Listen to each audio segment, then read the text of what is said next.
that I shared that with somebody in more than 14 years, different than friends, a few friends, and I shared that with my older sister because the experience was so surreal, so intense that I questioned myself and I doubt for many months before I took the courage and the support of my wife at the time. She said, write it down. Let's see what happened. That I think I oversimplify. I didn't want to make it too long, the story. I really want to make it very short, very straightforward. But again, words fell short of to describe the whole experience. I wish, whenever people have the ayahuasca experience, they can record, have a small camera, astral camera, whatever, fifth dimension, and come back with the film and say, look, this is what I saw. This is what happened. And people would say, like, I don't get it. Because it's a very unique experience for everybody. So, yeah, I resonate with that quite well. Quite well. The words, yeah, language just doesn't do it any justice at all. No, at all. Especially when it comes to describe the feelings, how you felt at the moment, and when you start getting all the download of the information, which I try to remember what I wrote. It was a few more episodes that concurred to me after the experience. That was down in Southern Colombia. I came back to New York, and I still have that strong connection of the open gates, the astral space, whatever you want to call it. And I have a few more very intense experience, just connected, talking to them. And I was like, am I going crazy with this stuff? And then I think at the time, I mentioned that to my foster parents, and Mom took me. It was an event organized here in New York, and I think it was when I signed for the Reality Sandwich emails.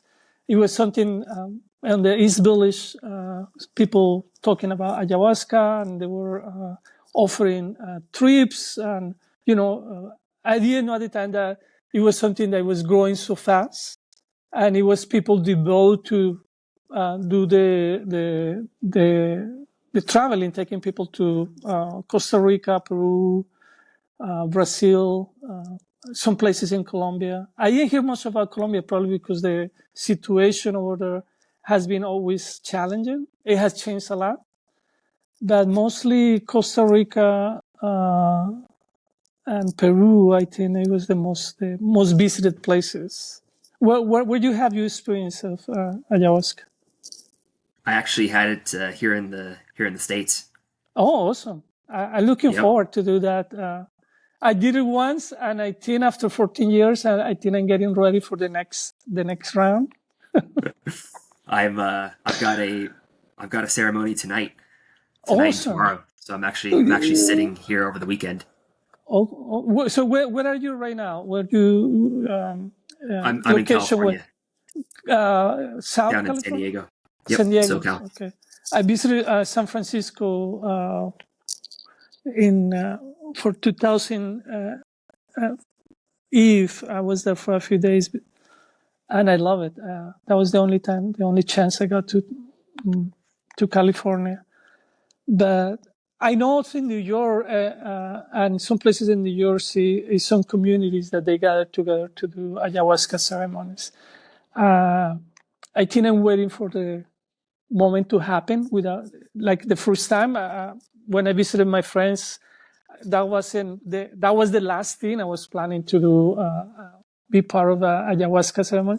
But when I met the shaman, the Taita, his energy, his kindness, the way he talked to me, I felt completely safe because I hear all the madness growing up when I was a teen. People tripping really badly. I always hear the bad side. People going in almost in the insane stage. But now I know why. They didn't respect it. They didn't do the ceremony correctly with the guidance. And the shaman has helpers as well. It's a tremendous, because it's not just one person, it's multiple people tripping. So they have to have assistance and helping people to recover and all that. It's a tremendous endeavor. But now I get why I hear the dark side, to give it a name, of people having a really bad experience. And I think if they mix that with alcohol or drugs, it completely messes up the whole thing. And it loses the sense of holiness, to give you a name. The purity is a very special thing. I really got that far during the experience 14 years ago. So So tell me. Go ahead. Yeah, I was gonna say it. We usually kind of start with a little bit of the backstory, and Okay. I just start asking. Your experience was 14 years ago, and you were saying that you were visiting friends, and it just was the last thing on your mind, and you met the shaman, and all of a sudden you are convinced that you're gonna sit for the ayahuasca ceremony. I was in take the me house. take me through that. Take me through that I was process. in the house, and all of a sudden I see this small gentleman with this very gentle face, and my friend introduced, "Oh, this is Taita Hugo, will say in English." I say, "Oh, nice to meet you." And they start talking about, "Oh, we're gonna do a ceremony for the next 3 days." And I just sit in there, and they hit to around and say, "Would you like to participate?" I like, huh? And then I'm with my son, and interesting enough, he started tickling my son. My son loved people tickling. I used to do all the time when he was little, just tickling his. And the shaman started doing that to him. And he started laughing, and I felt completely like I couldn't say no to him. So with the arrangements, I was visiting them for a couple of weeks in this northeast Colombia, up in the mountains. And we just walk. We took a car that drove us a few miles out of this village, and we will have to walk the rest. By the time we arrive, it's nighttime, and they have this huge pitch fire. And my son just pointed out, he said, "Look, Daddy, pirates."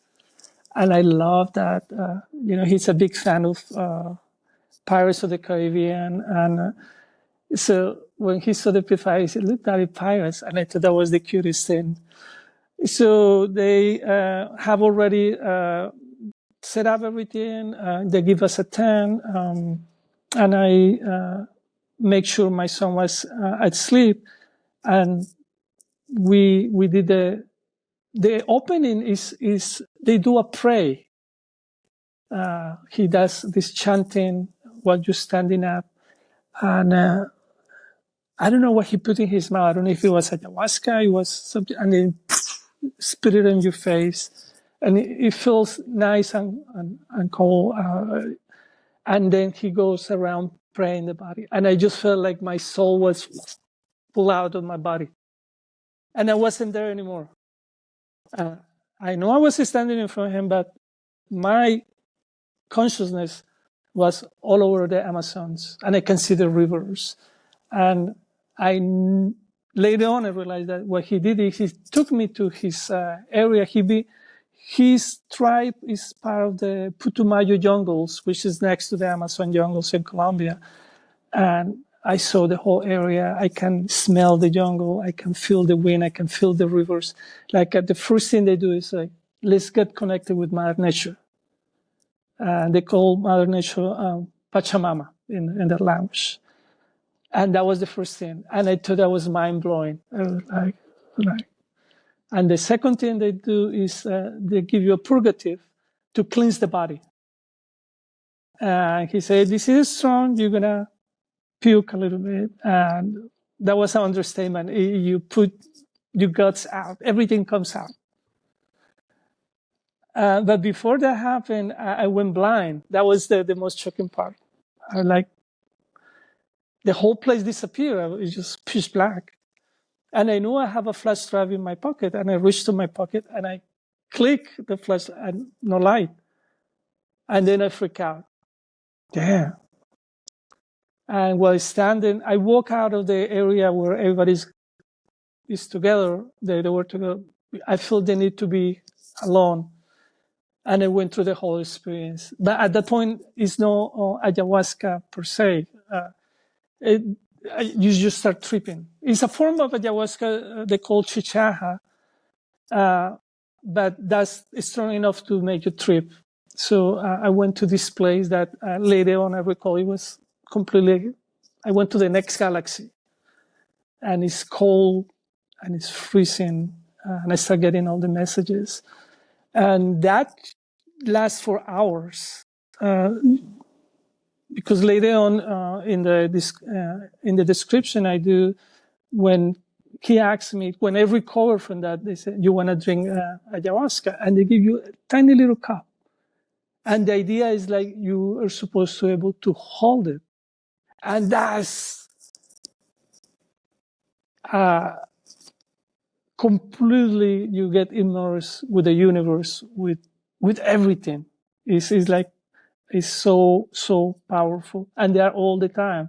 The body, the physical body goes through a lot of, it's a grueling experience, going in and out. I feeling I was going back and forth to my body, and that was very painful. It's a point where you cannot walk. I feel, and one of the assistants asked me if I do exercise. I said, yes, I do. He said, oh, that's why. Because all the, for years I trained martial arts, and in the same way, it's a grueling training. Over the years, you get a lot of injuries. You make the body in shape to withstand a situation that you may need to survive. That's the mindset. I say, oh, that's why you're having so much pain. So all the injuries that I have all over the years, muscle aches, pain, everything came back alive. It's like the body just breaking it in little pieces, and it's extremely. The discomfort is tremendous. But once you overcome that, and they're with you, they're telling you right there, embrace, don't be afraid. Because it's this sense that you want to hold into something.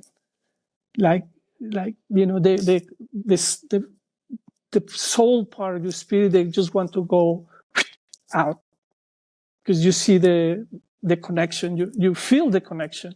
You don't need to be here any longer. You need to go to a place where they want to talk to you. They want to give you information, which I didn't know what was happening. I want to ask them a lot of questions, but the whole process was done. The way they communicate, it was very gentle, very calm.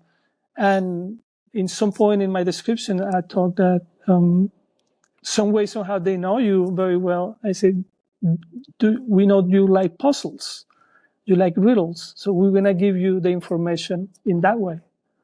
So I have to decode, like I have to, what is that? What is that? And, oh, that's what it is. And I realized also that they have very good sense of humor. They want to make it playful, which is what like mind blowing as well. And once you relax that anxiety and you get connected with them, everything is so clear. Like you tune into the correct radio station. It's no more static, everything goes boom. But yeah, that's pretty much the connection that you establish with them is very special, very particular. And the messages were also, and all over these years, I felt like I should do more about it, but I don't know how to get connected with them. But in a way, your emails and your content with the reality sandwich give me that contact. That's why when I saw the invitation, I said, all right, let me share this with Matt, because I felt deeply that it's important. So somehow, I think they're always there telling, do this. This is the time to do something else. You're ready for the next chapter. It's beautiful. And greatly appreciate you sharing. And it's a two-sided coin. It's very Mm. powerful to share and express and share that openly and outwardly. And I, at least personally, I believe that has a real impact on the rest of the community as well. You're manifesting that experience and bringing it, breathing life back into it. And and honestly, I'm curious. I'll stay in touch with you and see if anything starts to unravel again for you here after sharing. But so I just want to keep asking some questions about your experience. I personally haven't sat with anyone in the Amazon and in the jungle, so that's probably for another day for me. But um, you said it was a 2-night 3 nights. ceremony, correct? It Two was nights. Did you sit three both night, nights? 3 days. We were 3 days over there, but 2 nights. And I also, during the day, I took ayahuasca straightforward early in the morning. And that was like, gosh, because all the light, your senses are completely like, you can see the air, you can see the grass, the energy moving. You can see the trees, how gentle they are, how beautiful. It's like, that's amazing. So if I will get to choose, probably they just want to have me the experience, because nighttime is completely different. Daytime, because the light, the weather, the environment, this place, but they choose is not random. It's a gate. Later on, they show me, say, look up, and in the sky is this like a grid. Huh? And they say, can you see that? I say, yes. And they look at me like they were surprised. No, everybody can see that.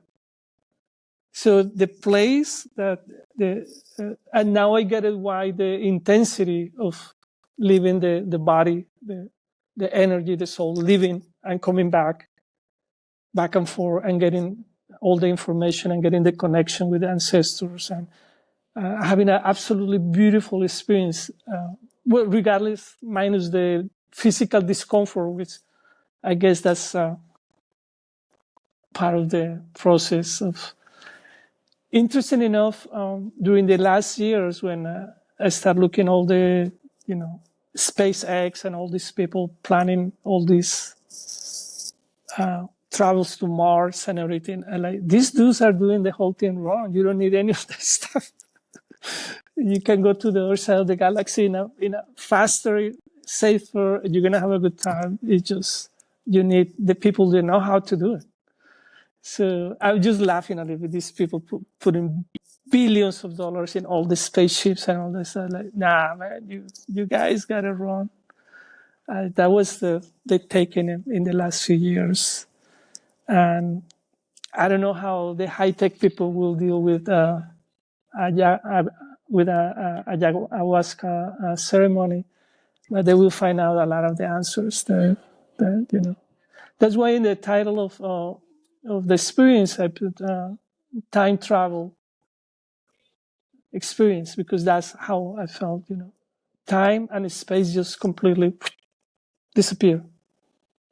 It doesn't exist. You just go and come back.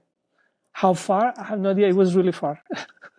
I always say that it was the next galaxy, but and interesting enough, the perceiving that it's a physical space where they live, where they're connected, where they're waiting for us to be there. That was also mind blowing when they shared. They said, we haven't seen anybody coming in very long time. And they give me also some messages for the shaman. And I remember looking at him, and I hesitated. And then I hear the voice, don't be shy, just tell him. I said, I have a message for you. And he just came close, and I say something. I was just channeling the message to him. And he just said, thank you for the message. I don't remember what was said clearly, but they say we have a message for the shaman. So is this multi-level connection where you are a vessel and you get entrusted. I never felt like the experience will be so intense, so beautiful in a way that we have the ability to connect with that, and I hope the opportunity show up again. I don't know, probably California, probably here in New York, probably Costa Rica. I'm open. I like probably. What is this in Siberia? I just watching in Instagram this snow crow lady. I think she's fantastic. She's so interesting with all the shaman knowledge and the singing and all the stuff. So You have to share me on that. I'll send you a link. She was doing a series of concerts in California recently. She sings. She's a shamanic lady I think from Siberia. And when you hear her voice, you feel in the chest, like something open up. It's absolutely, and she's quite pretty as well. And the way she talks, the gentleness, and when she sings is like, oh my God, it's very interesting. Was there any music or icaros during your ceremonies? Yes, I'm glad you mentioned that. The shaman, he plays guitar, and he was singing, and later that was my own realization. I didn't ask him, but also that helps you to come back. You tune with the music and his voice, because like any travel, can be a lot of turbulence. So it's very soothing, and that was quite interesting to see him sitting next to me, playing his guitar and singing. So yes, it's a connection with the music, and very powerful. Now that I look back to those days, yeah, he sings. The other way is the assistants that get close to you and they talk to you in a particular way that helps also the connection and the ease of the emotions and the trip to, because it can be I hear people having panic attacks, so it can be very intense. So I guess they know that using these techniques of music and playing an instrument, it reverberates with the person, and the person can connect with them and doesn't get, you start bouncing everywhere trying to come back to your own vessel. Basically, that's. I like how you put it. It's communication. Yes. And it's so fascinating that, and I'm the same way, where I think the sounds and the vibrations just guide the whole journey and experience. And a lot of the time it's there are no words, it's instruments or chanting, and it's perfectly correlated to what you mentioned at the beginning that I so resonate with, is there are no words to describe the experience, and it's probably on a higher level, there are no words to describe the depths of humanity or consciousness, etc. And we're really starting, with the medicine, we're able to tap into something deeper that transcends our poor way of communicating with words. I'm glad you use the word medicine, because that most of the time they don't talk about ayahuasca, they don't talk about your head, they talk about the medicine. That's how they mention it. And I asked the shaman why. I said, because it has three components: the mental, the physical, and the spiritual. And the medicine is wise, and it will go to the place where you need it the most. That's what they say. But going back a little bit to the connection, I was following up some of the YouTubers that had been sharing the experiences. And I hear a few times that people have the ability also to connect that through dancing. Some people are more deeply connected with body motion and breathing and the opening the chakras and all this. And people seeing amazed, like the elements, like the wind, the phenomenal happen right there when they're just doing these motions. I'm like, wow, that's so interesting. So yeah, I think it's multiple levels of connection and communication that they allow the person to do that, whether it's singing, whether it's music, whether it's dancing, whether it's complete quietness. The person just go into the whole process and come back. And that shows the devotion, the love, and how much they care about when you do that connection with them, with the medicine, through the shaman, through the ancestors, through the universe. It keeps escalating. It's no a singular element. It's a multidimensional element that people have the ability to connect with. That's so interesting. That seeing that. I was a few years ago. I was drawing a cube. I love sketching. I'm an artist. I'm a designer as well. And instead of using words, I was trying to sketch something. And I showed to somebody. I said, "What is that?" I said, "Those the different planes where you go, the different dimensions. People prefer to call them, and it's like a cube. They look flat, but they're not. Once you touch that part, you go through that, and you have your own experience." And she was like, "How do you know that?" I said, "Oh, because they told me." I said, "Who are they?" I said, "The ancestors." And then I went backwards. I said, "Well, and when I tell the story, people go like, that sounds kind of crazy. Is that safe?" And like, yeah, it is. It is. If you do it correctly, it is. So the rational mind is not bringing all this questioning. Can I do that? Should I do that? When I should do it? And I say, it will happen. I know it's a lot of seekers. People want to have all these different experiences. People want to go to the Himalayas. People want to go to the Amazon jungles. People want to visit the pyramids and all these places because it's that connection. It's that those gates that you go through the whole. And some people have like a very surreal spiritual experiences doing that, not necessarily with the medicine. Yeah. And I'm becoming more and more convinced and convicted that there is this connectivity and this connectivity within consciousness with the ancestors and again more so the overall, like, the indigenous wisdoms. And Yes. I like what you brought up a few minutes ago with regard to, you got the you call them the tech bros. That's perfect.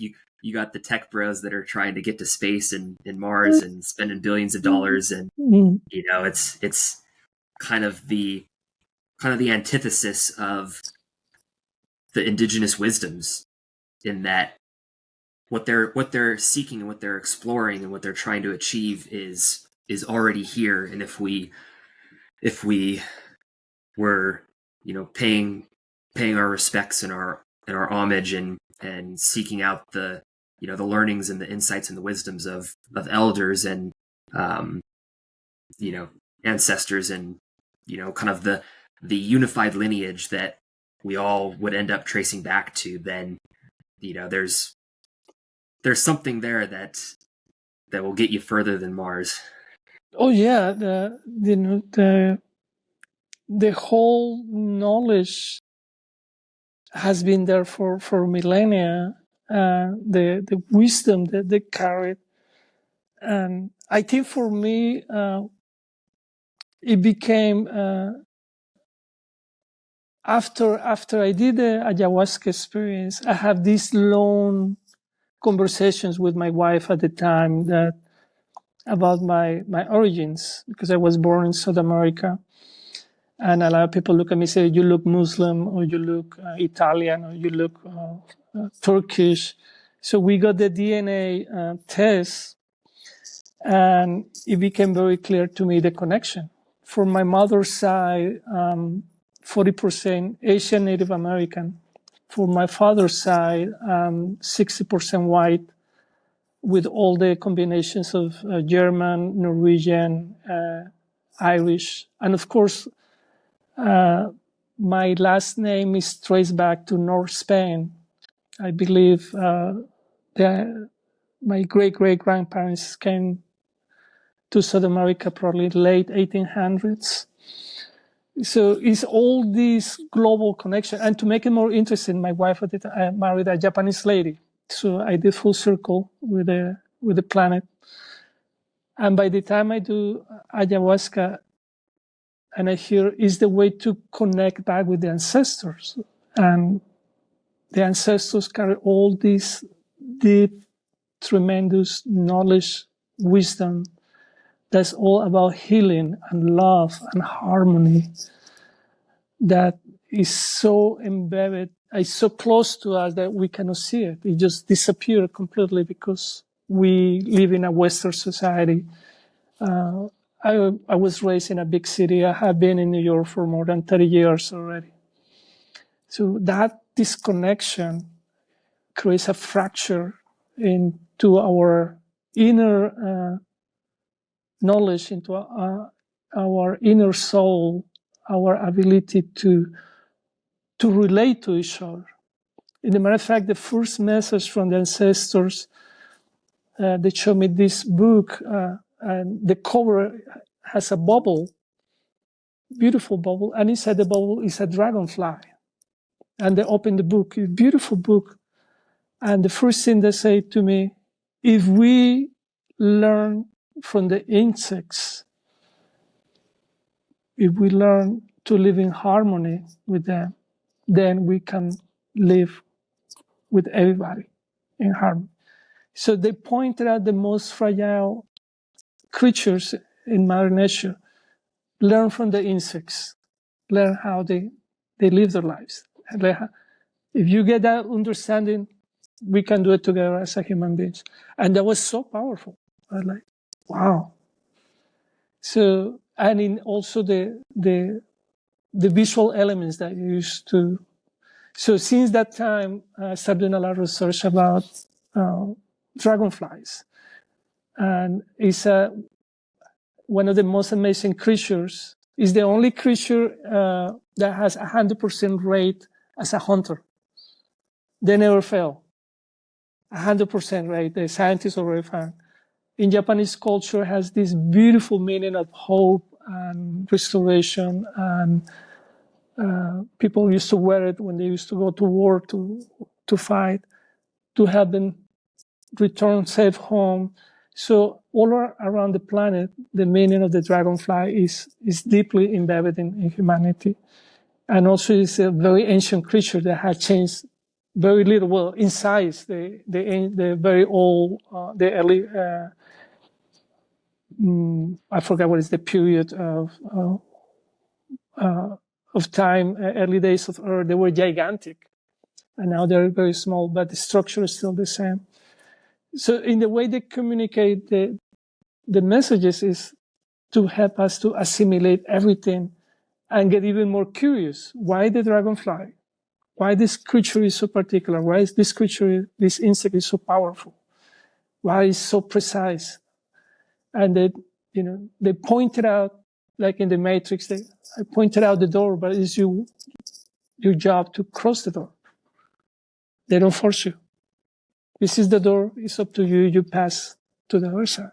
And what you find at the other side is going to be your decision, what you're going to do with it. So, yeah, there's, all this deep, deep knowledge that they're wondering if the techie guys, the brothers that are building all these fast rockets and all that stuff, will reverse that and say, forget about this thing and just. I think the closest thing to the concept was when they did the Contact movie with Jodie Foster. That concept of the sphere dropping. I don't know if you ever saw the movie. I don't think so. It's a scene in the movie where they build a machine given by the aliens to travel, but basically it's just a sphere dropping, and it drops for 30 seconds or so. But the scientist who was inside, played by Jodie Foster, she was recording, and the recording was for like 26 hours or something like that, but it was just static. So it didn't make sense. Okay, the sphere just dropped 30 seconds, but the camera recording was recording for hours. So that they show how they blend time and space in a matter of nothing, and how they connect her to outer space experience without leaving the planet. So now that I look back, I say, yeah, that's pretty much what happened with ayahuasca. They take you out very quick. And what it felt for me 3 days during the ceremony, basically later on, I felt like I was months or years traveling. That was my later the feeling of this happened for years. It wasn't 3 days. I mean, in Earth time, yeah, probably was 3. But going through the whole process, it feels longer if you pay a little bit of attention how everything evolves and how everything connects and how time and distance disappear. So it was like, it's no point of reference. Yeah, I can say it was 3 years or 30 or 300. No way to find out. You can always ask the ancestors and they will say, oh, don't ask silly questions. You don't need to know that. Yeah, time and space might just be some human-made constraints on our consciousness. Yeah. It's now the scientists are dealing with all the quantum physics and all that stuff, and the quantum mechanics. They get more clear. Like once you go out there, everything changes. Yeah, it's just we are within the constrictions of the being in this rock spinning around the sun. The tiny rock, the tiny pale dot, like Carl Sagan says. But once you get out, it's all ball game. It's a different structure. Have you worked with any plant medicines or any other plant teachers since that experience? No, I think the experience took me to a different point in my life where I started experimenting with different forms of art and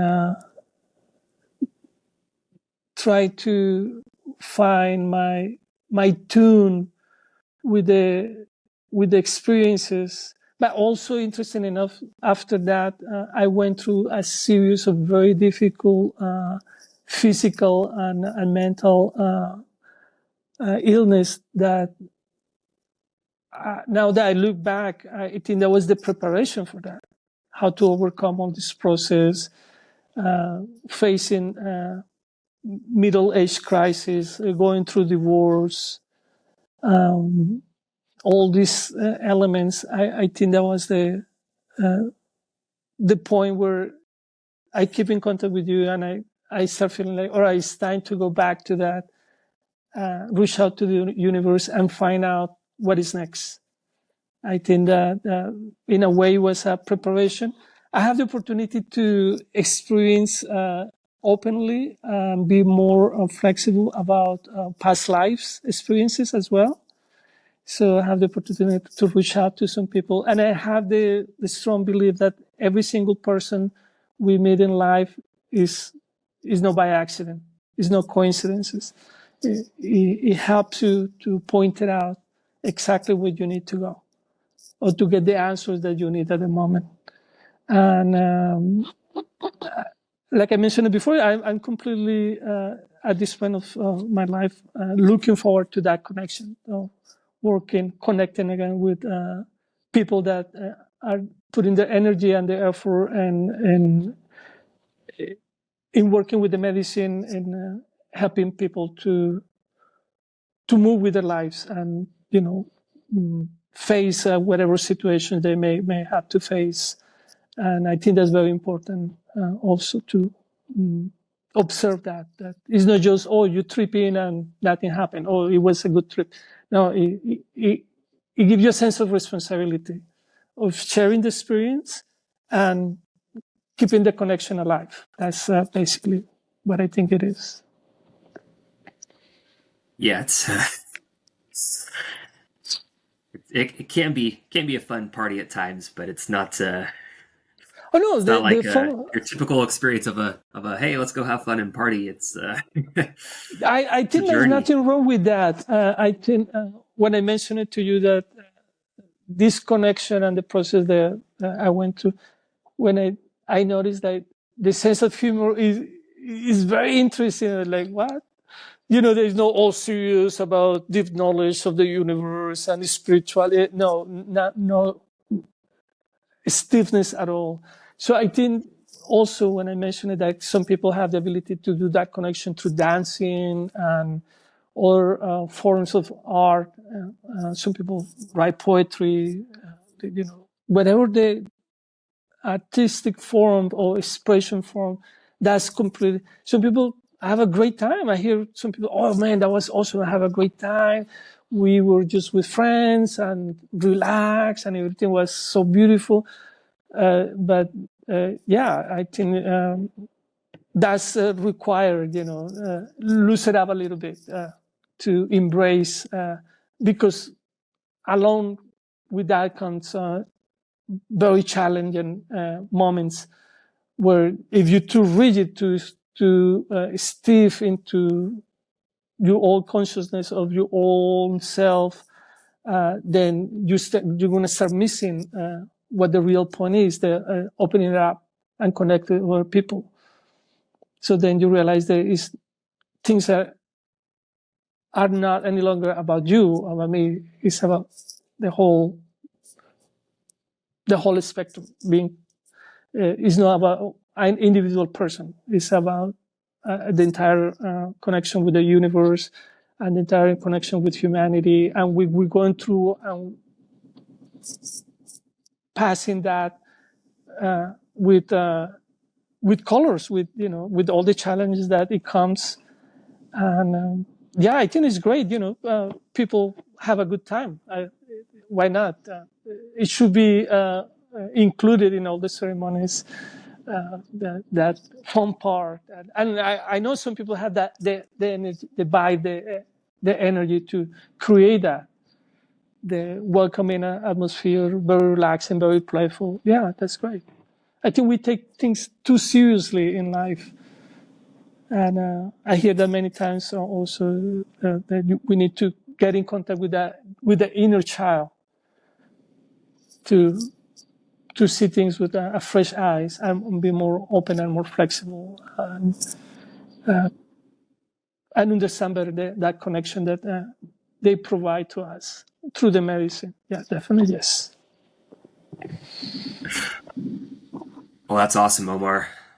I am deep gratitude for you coming on and sharing.